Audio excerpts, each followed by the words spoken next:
అంటుంది ఎల్లమ్మ. ఏ తమ్ముడా ఎల్లగౌడా, ఈ బొడ్డుగురి నిండా కళ్ళంటే మనకు చెట్టు పొంగిపోయినంత కాదు, ఒక కుంగ పొంగిపోయిన కళ్ళు కాదు. సరే పర్వాలేదమ్మా, నువ్వు కనుక బొడ్డుగురి పెట్టు కళ్ళు కోసమన్నారు. తీసింది దగ్గర పెట్టింది, బొడ్డుగురిని పెట్టింది ఎల్లమ్మ. ఏమంట ఉన్నదైనా మైసమ్మ, చెల్లె మైసమ్మ ఎక్కడున్నా వచ్చి బొడ్డుగురిలో కూసో. చెల్లె మైసమ్మ వచ్చి బొడ్డుగురిలో కూర్చుంటే మరి ఎంత కళ్ళు పోసినా కానీ బొడ్డుగురికి నిండా వద్దు.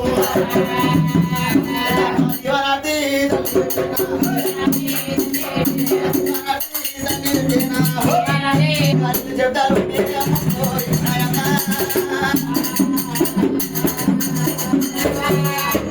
చెప్తారు పోయినాయి మరి అమ్మవారు మైసమ్మ ఆచిపూత పెట్టింది, బిడాయి బొబ్బలు లేపింది.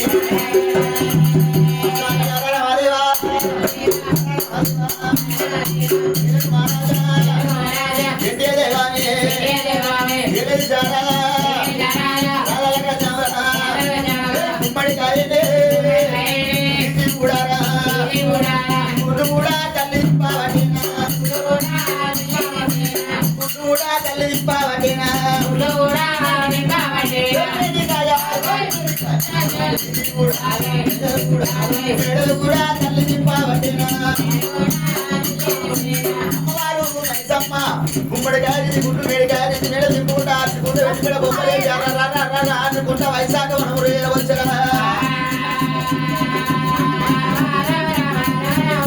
వైశాఖ మనం వచ్చింది దేవి వచ్చింది దేవి మైసమ్మ. ఒట్టుకురిలో దూరంగానే మరి గమల చెట్టీలు కనుక మరి ఒట్టితో కళ్ళు తెచ్చి అలా పోస్తున్నారు. బొడ్డుగురి చూస్తేనేమో చిన్న ఉన్నది, లొట్టి కళ్ళు పోసిన కానీ బొడ్డుగురి నిండుతలేదు.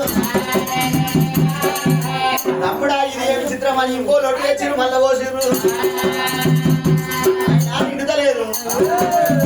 తమ్ముడా ఇదేమి చిత్రం అని మళ్ళా లొట్టి తెచ్చి మళ్ళా పోసిరు, అయినా నిండుతలేదు.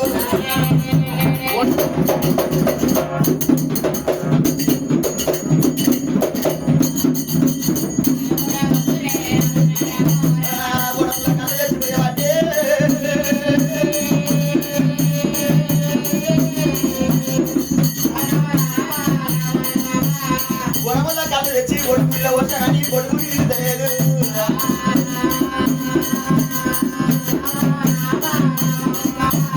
బొడుగు నిండిపోయే వర్షాల ఏమిడా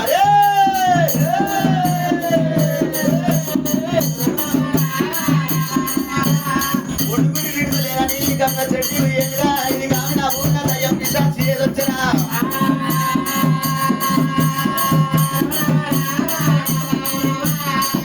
తమ్ముడా ఎల్లగౌడ మల్లగౌడ మరి మన పురుషలో